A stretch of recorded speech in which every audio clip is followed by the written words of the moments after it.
It's time now to check out Honda's revised super sports machine, the CBR600RR.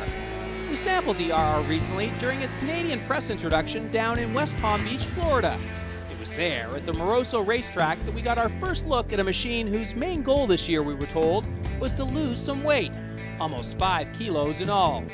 Honda officials say most of the nips and tucks came from the CBR's extremities, an effort to further centralize mass and improve the 600RR's overall power-to-rate ratio.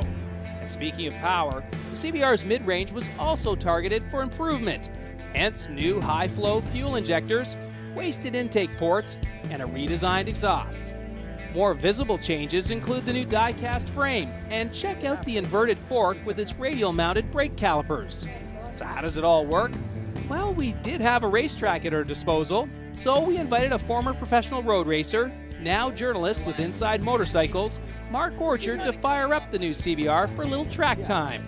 We wanted to see if all the changes and improvements to the newest edition of the CBR600RR truly stacked up. So Mark, it's been a long day here at Moroso. You've had plenty of saddle time. Last night, Honda at the press introduction talked about how they improved the mid-range. That was the big target with this bike. Could you feel it, seat of the pants, first impression? Yeah, for sure. That was one of the things I concentrated hard on today. 600s these days, you feel the power range is around 8,000 and up. And this thing seemed to hit a little harder, a little earlier, and even around 6,000 RPM. The revs climbed a little bit faster and it hit a little earlier. It was a good, I think they did a good job. Okay. The other target was to lighten the bike. I mean, they're running out of places to improve these things, right? So let's lighten it. 4 kilograms. That was supposed to be a big deal.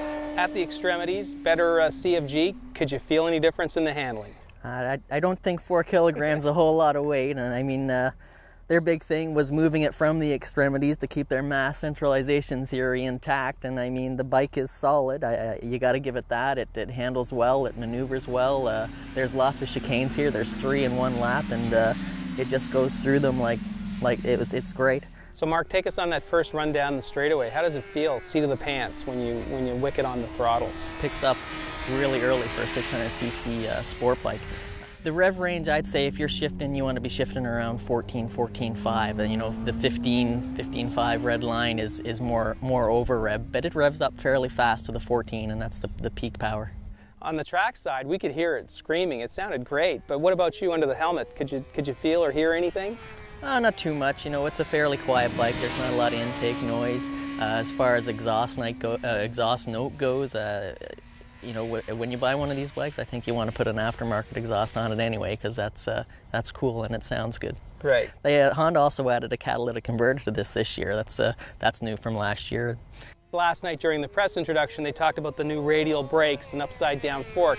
And they're pretty honest. They said, really, you're not going to feel much of a difference. It's more for styling and street cred. Could you feel a difference? Again, I don't know about feeling a difference, but the bike is solid. The action on the suspension is good. The brakes are phenomenal. It just slows this thing down fast. And like you say, the radial mounted brakes and inverted forks are all the rage these days, and so Honda figure for sales, let's go that way. And I mean, I'm glad they're honest about it. That's the way it seems. More and more people are just getting into that market. Fit, finish, they have made the bodywork a little more aggressive.